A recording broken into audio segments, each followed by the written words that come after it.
Well, g'day mates, Richard Eyles here. Yes, friendly local neighbourhood mechanic right from the heart of New Zealand. So welcome back to the channel, where we're diving into the chaos and joy of restoring one of these old beauties, the vintage Debonair Camper van. This project's been a wild ride, and today we're walking you through the whole journey from picking it up to where we're at now. So grab a cuppa, or maybe a cold one, and let's get stuck in. So it all started with my mate Josh Tribula. He tipped me off about this hidden gem, and just when I thought I didn't need another project, Josh says, "Mate, you've got to have this." Jeez, what a bloke. Anyway, he helped lash it to Ponyboy's trailer, and we took it over to the workshop. First look, she's rough, but she's got potential. So here's the Debonair in all her glory, or lack thereof. Came with no engine, no gearbox, but had 4 tyres that hold air, well, one that didn't. We've got windows, bumpers, front panels, a few ashtrays, a small fan, number plates, and a folder full of info. Oh, and a whole lot of rotten interior. So the to-do list, it's massive. Right, so let's talk about the interior. Most of the cabinets are shot. Water ingress has done a number on them. Smells like a damp shed in here for some reason. We found a crack in the roof, likely the culprit. Anyway, stripping out was a mission. Original hinges all rusty, handles, all the good stuff. It all came off.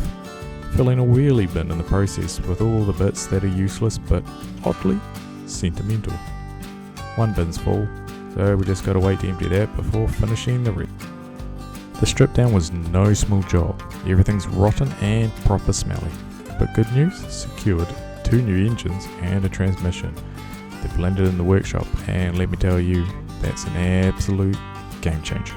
Oh, look at these beauties. 2 engines and a tranny, ready to breathe life back into the Debonair.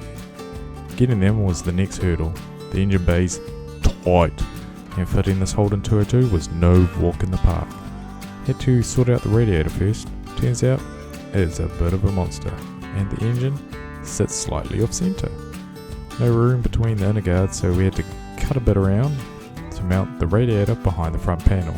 Just an easy fix, right?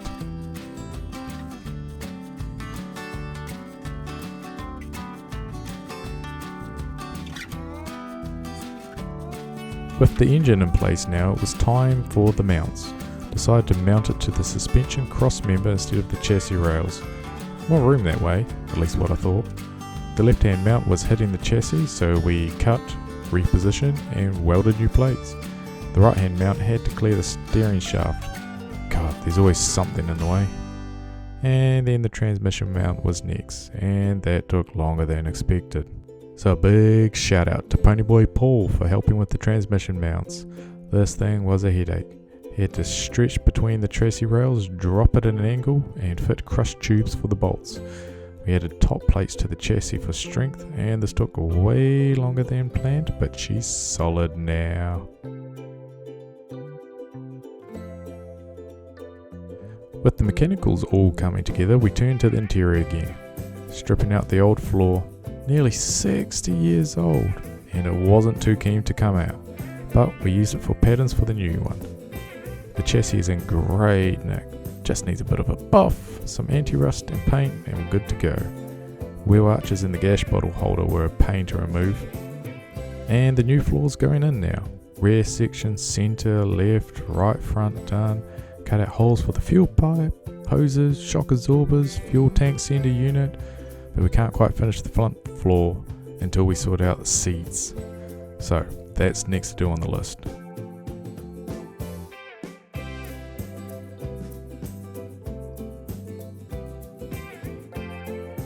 And when you need some hard to find parts, call up Ponyboy Paul. He and I took the trip over the hill to Ian Stewart's farm. Paul wasn't very thrilled about the rainy weather, but we came away with gold. Front and first row seats, also a drive shaft and a fuel tank, and the seats got a good wash in the rain on the way back.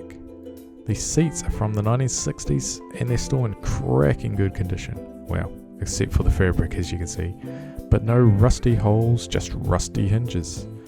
They fold, rotate, do all sorts of tricks, and sometimes they play not so nice, so I had to soak them in plenty of WD-40 just to loosen them up a bit. Decided not to use the rear seats in the end, bit too bulky. The front ones though, they are the go, but mounting them's been a bit of a head scratcher.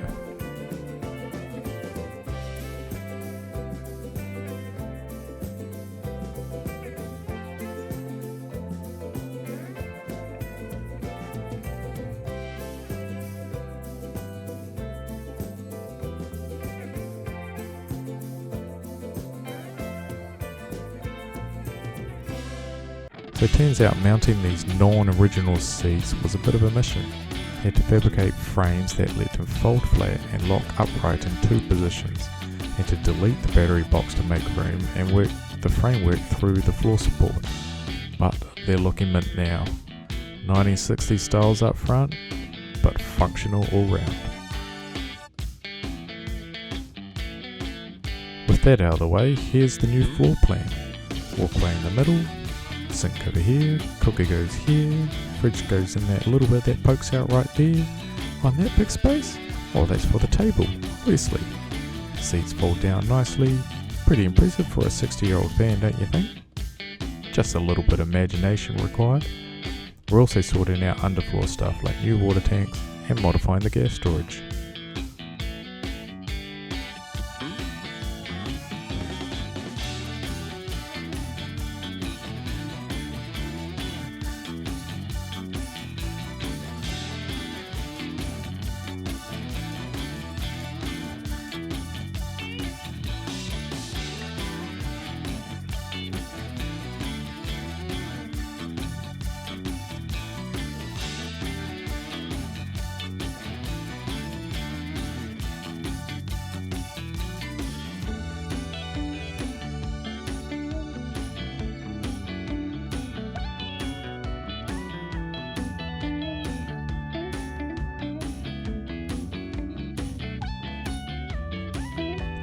So it's been a while now since we've started this project. Life gets in the way, you know. Got stuck into the brakes next though, taking it slow to avoid damaging the brass fittings. And that took a couple of weekends, but hey, we're still making progress. Well mates, that's all we've got time for today with the Debonair. It's been an absolute journey from throws so far. Rotten interiors, tricky engine mounts, naughty seats not playing ball, and a growing to-do list. But hey, she's coming together and I'm stoked to keep at it. Big thanks to Pony Boy and everyone else who's helped out so far. If you've got a lead on any parts or just want to share your own restoration stories, make sure to drop a comment below. And also hit that like button, subscribe, ring the bell so you don't miss the next update. Coming soon, plenty more in the works. Till next time, keep those spanners turning.